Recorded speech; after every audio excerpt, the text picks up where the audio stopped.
एक चिमणा पक्षी जखमी झाला व शाळेत येऊन बसला. मुलांनी चटकन हळद आणून दिली, ती जखमेवर टाकली. पक्षाला धीर देत त्याला ग्लुकोजची पाणी पाजण्याचा प्रयत्न केला.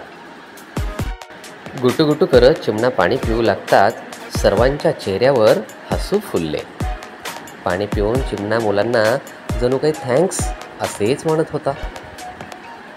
ग्लुकोज पाणी पिल्यामुळे चिमणा तरतरीत व्हायला लागला. ओली जखम दिसत होती म्हणून पुन्हा एकदा जखमेवर हळद लावली. मुलांनी सुद्धा त्याला स्पर्श करत हळुवार गोंजारले.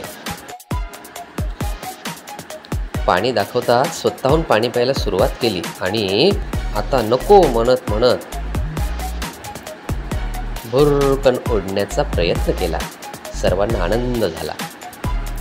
मूल्य शिक्षण: प्राणीमात्रांवर दया करावी, जखमी झालेल्यास प्रथमोपचार करावा, प्रथमोपचार करताना धीर देण्याचा प्रयत्न करावा, घाबरून न जाता परिस्थिती हाताळावी, मुक्या जीवाला वाचवण्याचा प्रयत्न करावा, केलेल्या कृतीतून आनंद व समाधान मिळवावे.